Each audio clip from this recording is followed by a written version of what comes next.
Hello, BookTube. It's time for Friday Reads. And it's been a pretty good week for me, better than last week. But even so, I have been reading a lot of little stuff as well, reviews, magazine articles, so it doesn't really seem to amount to much. But I did get through Wild Bill Wellman. It's a biography of William A. Wellman, the Hollywood director, written by his son, William Wellman Jr. I started this sometime last week, and I didn't get much into it, maybe 60 pages. And then I started just in earnest this week and figured, well, yeah, I'm going to read it this week. And I really enjoyed it. On a few levels, there's a few things that sort of bothered me about it. We'll get to those in a minute. William Wellman started out as sort of a bit actor in Hollywood, and then moved. He didn't like acting, and he watched the sort of director, and he wanted to become a director. And how he did that was with the help of General Pershing. But before we get to that, we got to sort of back up a little bit.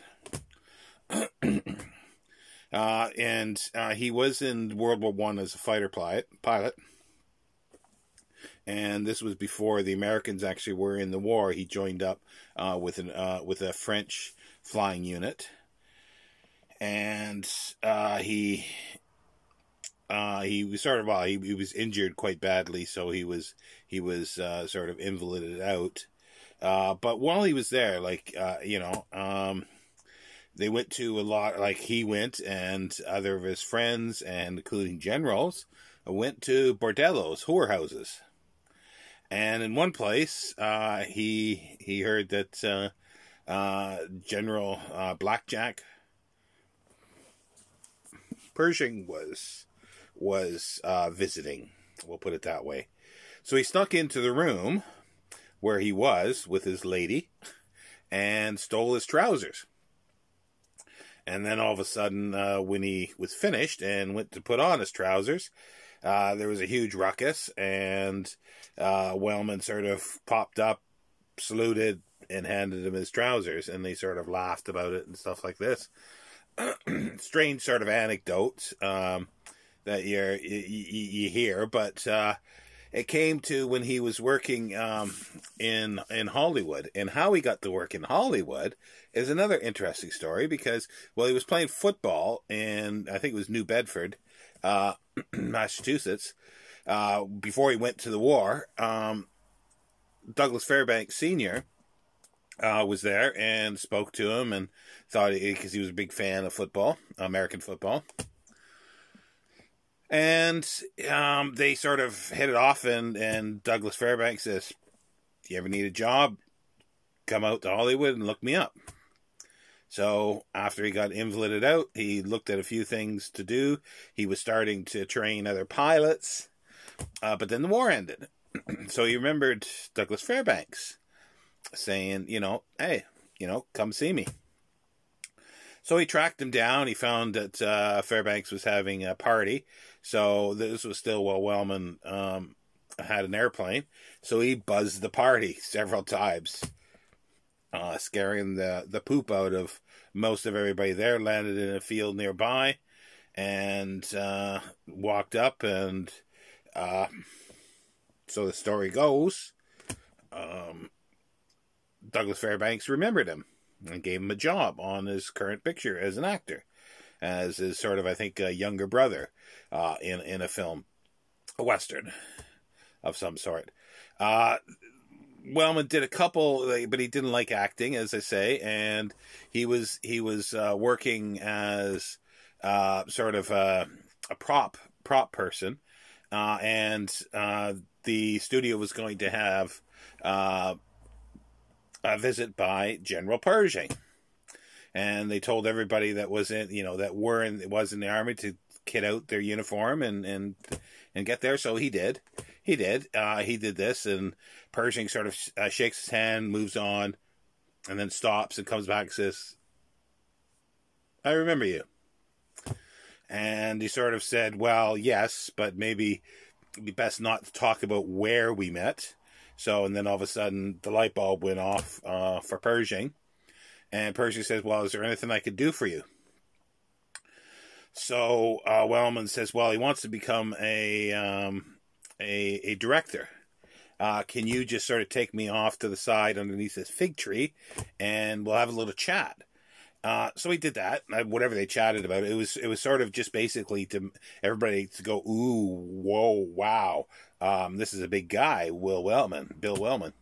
So it worked, and he became an assistant director, and then eventually director, and directed up to about 76 films, according. The first big film that he did was Wings, with Charles Buddy Rogers, Richard Arlen, Gary Cooper was in it in a bit part, Clara Bow, and it swept the first Oscars in 1929 or whatever, even though this was 1927. 27? I think it was 27, yeah. Yeah, 27. And then he went on to make a bunch of others, but he also made this fabulous film, Beggars of Life, with Louise Brooks. Had Wallace Beery, and again, co-starring Richard Arlen, who was in Wings. And this is a fabulous film. Out of the 76, I've realized I've only seen about 10 of his films, if I'm lucky. There's a lot that after reading that I do want to see. They sound really good. But another sound one, a Western, it's one of the best Westerns I think there's ever been made, is the Oxbow Incident with Henry Fonda and Henry Morgan. It's a fabulous story based on a novel by William Van Teelburg Clark, I think it is. Or I'm not sure if the first name is William. But anyway, based on a Western novel by a Western novelist. Beggars of Life was based on a book called it was called Beggars of Life, I think, by Jim Tully, who ran away from home and became a hobo at an early age and sort of did well in Hollywood. Chaplin liked him. Louise Brooks didn't like him at all. Wings was an original story based on the fighter pilots of World War One, and one big push that was happening, and that made a huge hit. He went on, and he lived for quite a while. And then the book is pretty good. It's like Wellman Jr., the author, will take each film as it goes. And the main actors or actresses, usually, he'll go into like a little potted biography of them, where they came from, where they were born, and little things like that, and any little quirks or strange things or stories that are along the way, and along the way of making the film. Wellman was known as Wild Bill. He got that nickname in France. When he sort of passed his pilot's license, like on the license, it sort of said, this guy's a little bit crazy. And he thought that meant good, but they didn't mean it in a good way. So, but he throughout his whole life as director, he couldn't stand the suits, I guess you would say. The upper producers and things like that, he never got along with them. He had fistfights with actors if they didn't do what he wanted. And it's all sort of, the stories are in here. And but as I say, it goes through every film that he's done, and pretty detailed of the sort of production and the direction and a few other things like anecdotes and so forth. Other than like for less than 100 pages, it's sort of his personal life growing up and in the war. But then once he gets to Hollywood, that kind of sort of personal aspects of his personal life sort of go by the wayside. There's little bits interspersed, between the making of the films or during the films, but it's mostly a biography of his filmmaking days. Just plain and simple. To me, that's the easiest way to do it. And that's where there's a little bit of a downside to this, because there's not really much personal aspects of William Wellman as an adult, as a family. Well, you do get the family man, because he had 7 children. He had a big house in Brentwood, California. And, you know, when finally his 5th wife sort of worked out and had the 7 children with. And it's like they appear at various times, but only most of the time in respect to the film that he was doing.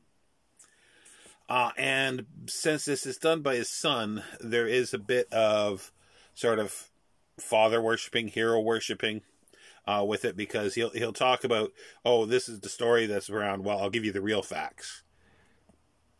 Well, are they? Because, well, they're the facts that his father had said, or that he had sort of uncovered.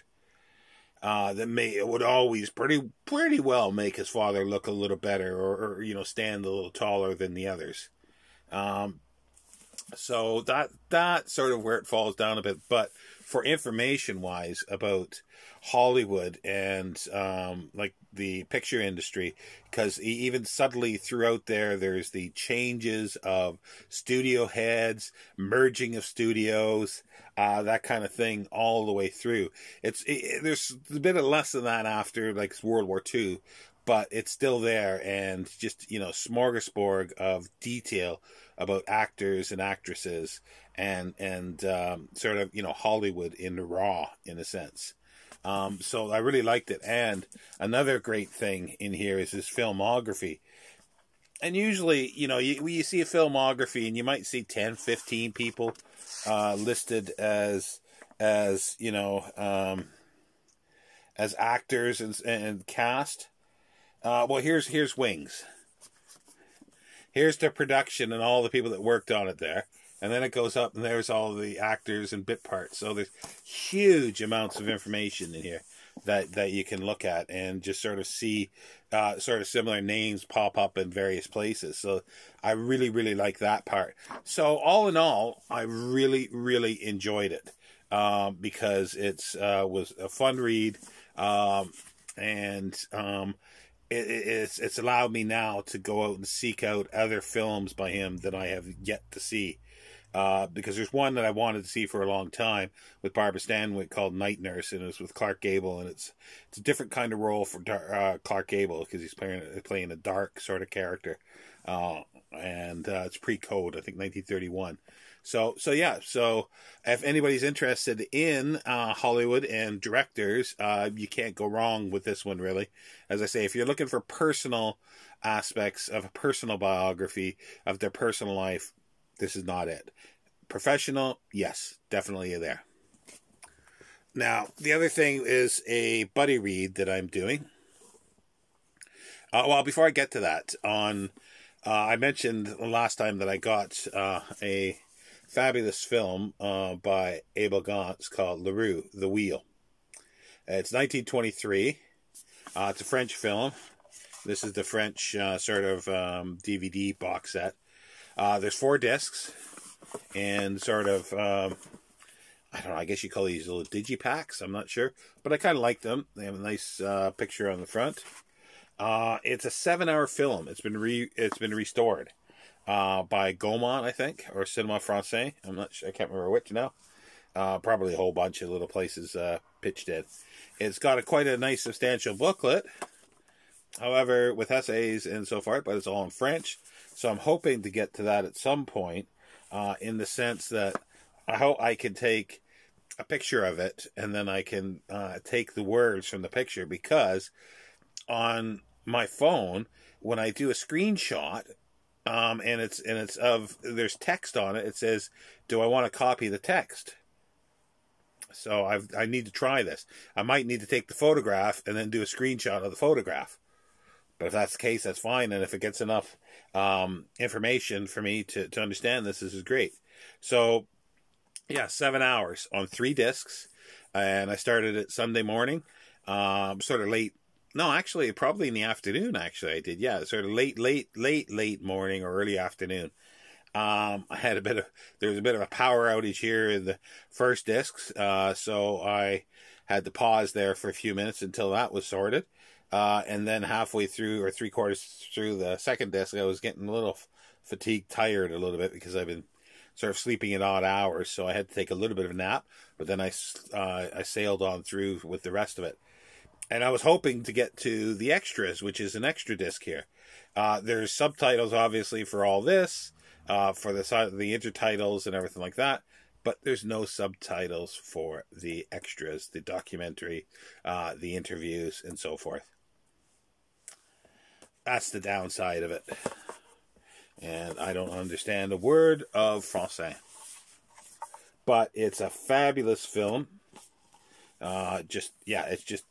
It's hard to explain because it's just so, and it's very poetic in many ways because he uses poetry, Kipling, and a lot because it's the wheel. It's sort of, the wheel is a metaphor for so many things. The wheel of the train, the wheel of life, and it's sort of like it just keeps on going and it'll grind you under. And a couple of characters get ground under quite repeatedly. So anyway, and then going on to my buddy read that I've just started. Actually, I just did the prologue, introduction, and first chapter today.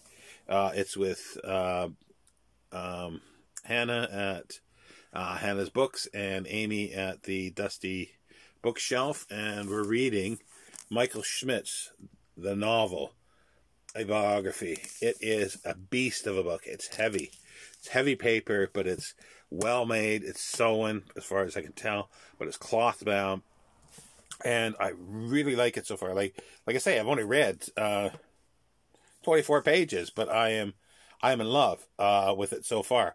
The prologue, he starts out with sort of a general overview of sort of the novel in a sense. And I like the way he describes things. And he starts out, I think he's a fan of Ford Madox Ford. And then, just talking about how novels are viewed by several authors. And he talks about the aspect of the canon.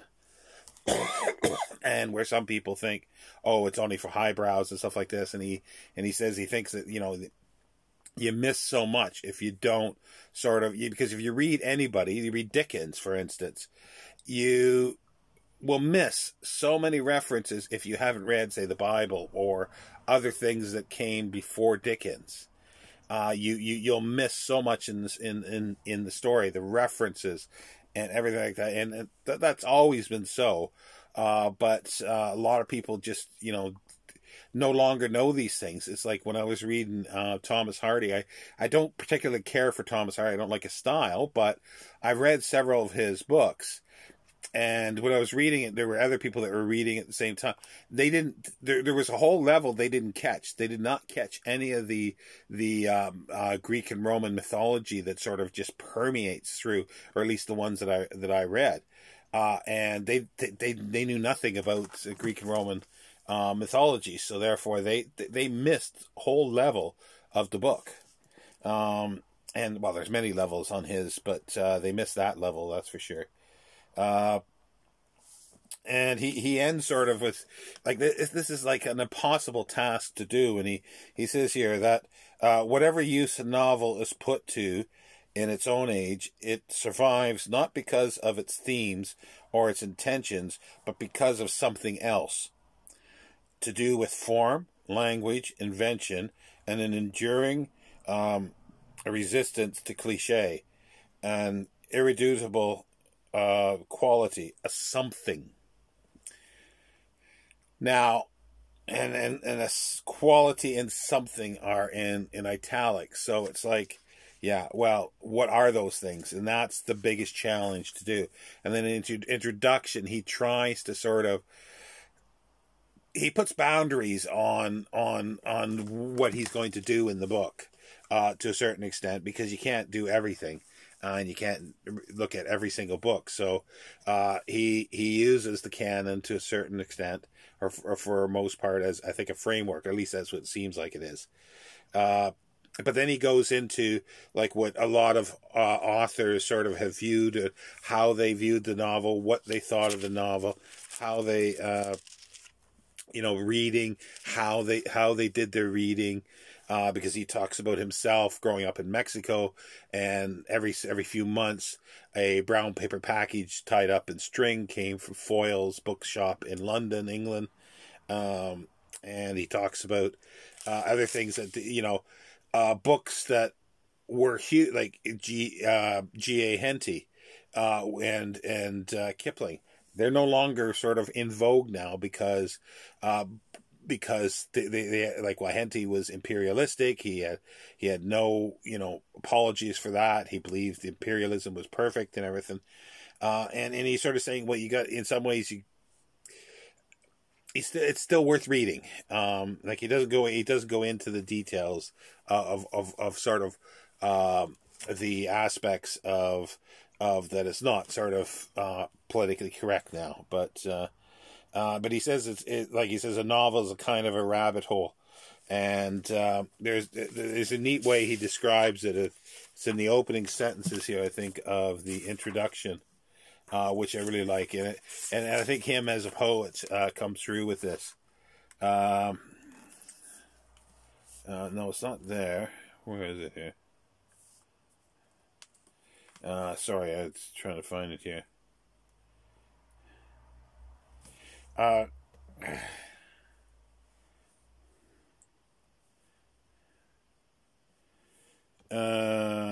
jeez, no. I thought I had it here.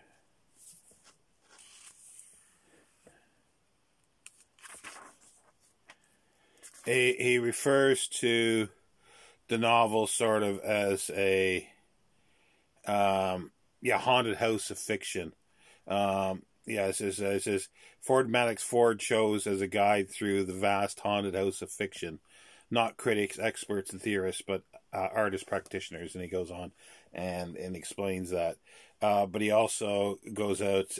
He says here, Martin Amis, in this respect, Ford's party is a Ford's party, and not going with sort of as Cyril Connolly says that literary diehards will wait like a cat at the door of a mouse, waiting for the next morsel to come. But otherwise than just leaping in and reading as much as possible, and reading everybody, the artist practitioners. And then he says here, it says, I'll start again. Like Martin Amis is, in this respect, is of Ford's party, going with what he calls artist critics, whose authority has never seemed more natural and welcome than today. They are like members of an eccentric family in an ancestral mansion. Bleak House, say, with its looming portraits on the stairs. Each makes a different kind of accommodation in both senses, with the heavy furniture, the figured carpets, the china, crystal, and silver, the spoils. Some are full of respect, some reserved, others bend double with laughter. The rebellious and impatient slash the canvases, twist the cutlery, raise a toast, and throw the crystal into the grate. Their damage is another chapter in this story. I just love the way he describes that. So he goes on and he talks about many writers in the introduction who sort of don't think you need to read this stuff, and the older stuff, and he uses Roddy Doyle seems to be as a whipping boy here for about a page, and because Roddy Doyle thinks that sort of Ulysses is useless and has no place and everything like this, and Roddy Doyle sort of is he speaks commercially as sort of sales, and he said to boister his own. He says Amazon, has sold 2,374 copies of James Joyce's Ulysses, but I've sold 97,000 copies of Roddy Doyle, the Patty Clark,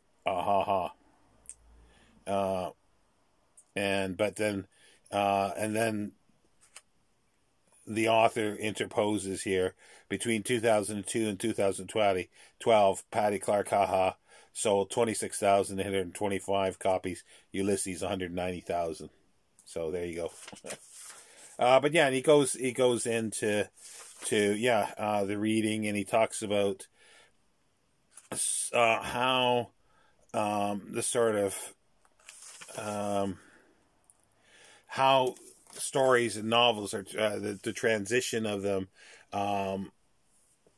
from early time where it was written by scribes or transcribed or copied by scribes, and that it can change sort of the form of it because of so many things, of where they were working from, their ability to have a good copy that they're copying from, or if they didn't, they made things up, they filled in spots, they illustrated it. So all these things contribute to sort of the changing of the form of this. And then as you get into printing, then that changes things as well. It becomes more static and less change to the form, but there's still change. And this is where he starts out with the first chapter is about John Melville's travels. And it's quite interesting because he talks about how that has changed, and there is different sort of translations of it to a certain extent. But yeah, anyway, it sounds like it's going to be a fabulous ride, and very, very thought provoking. And I'll have lots of time to think about it because it's going to be a slow read for most of the year, because I think we're just doing like a chapter a week, so there's like 45 chapters. So yeah, it's going to be a slow burn, but it'll give a lot of time to think about things. The only thing that I dislike about this so far is he's got a lot of quotes, and I love the quotes he's got. Like, I don't know, he must have a vast memory, or everything he reads, he's taken copious notes in the thought of doing something with it, and certain things that he's interested in. Because there's things like he quotes Andrew Lang, he quotes Cyril Connolly, he quotes other ones, and some of the stuff I have here, and he refers to one of Andrew Lang's letters to dead authors, to John who did I say, John Melville, and I have that, so I've read it, so I'm familiar with that. And he does sort of say where they're from, but he doesn't. Some of them, you're not sure where the quotes are from. You know who it's from.